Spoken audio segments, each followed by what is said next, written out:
les jours pendant 4 semaines, des jeunes des environs d'Amou, suivis par la mission locale des Landes, ont découvert leur territoire. Bienvenue au resto.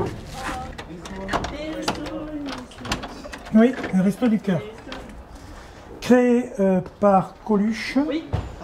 Hein? En quelle année? 1980 et quelques. Ils ont été les tout premiers du département à profiter du projet Réussir pour réfléchir, expérimenter et s'unir pour sécuriser les initiatives des jeunes en milieu rural.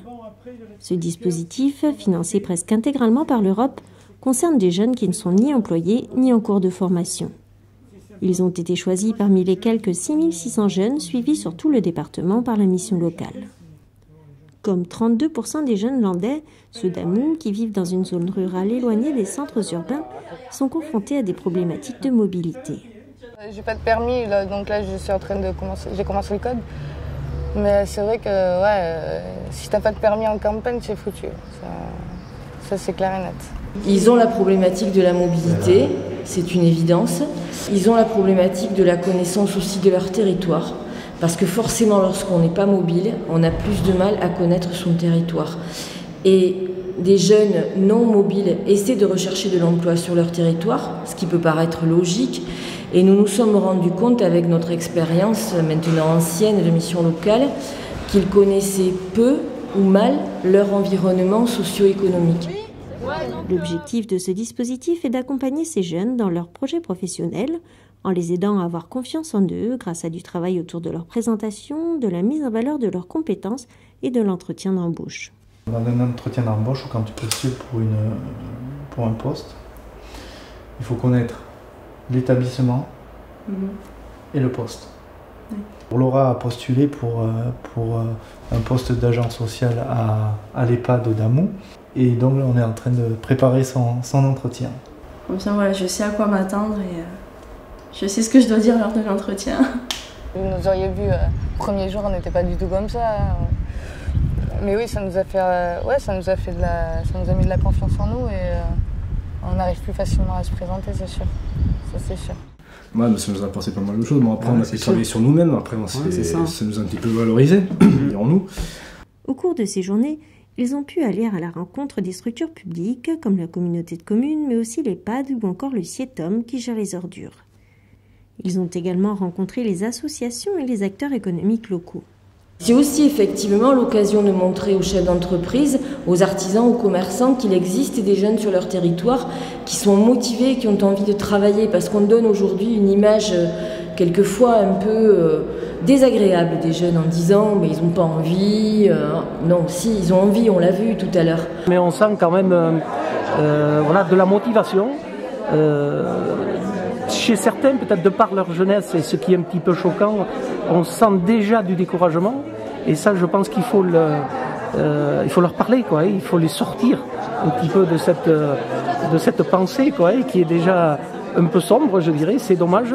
Mais bon, pour la plupart, je pense, oui, ils sont quand même motivés, quoi. La communauté de communes des Coteaux et Vallées des L'Oeil s'est proposée pour accueillir ce dispositif. Nous avons été très heureux et même fiers à la fois d'être un canton un peu témoin, on va dire. On a été les premiers.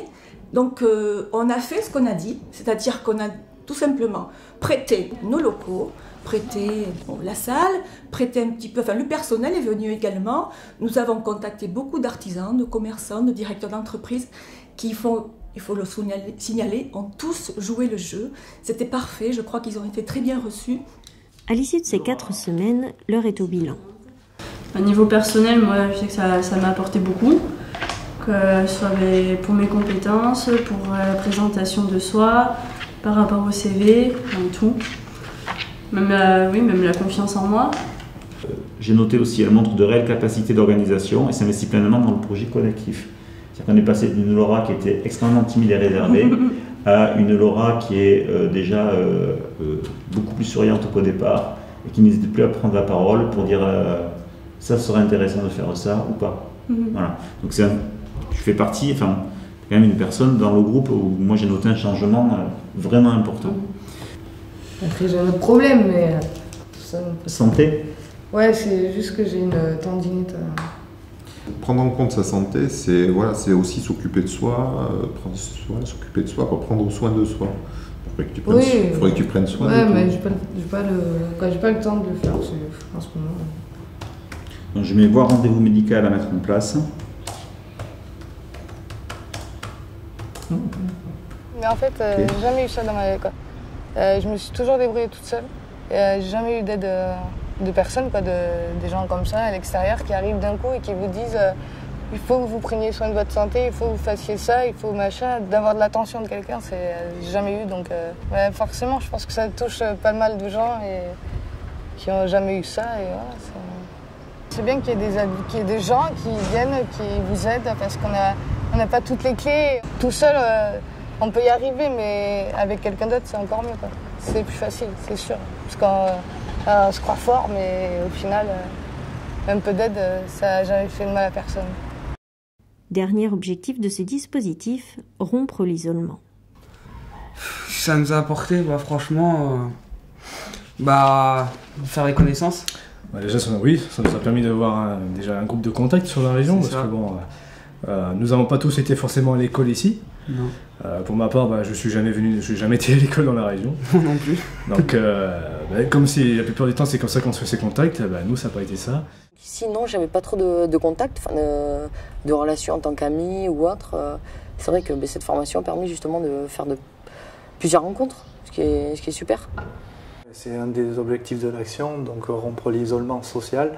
Et donc certains jeunes étaient en rupture familiale, en isolement et cloîtrés chez eux, entre guillemets.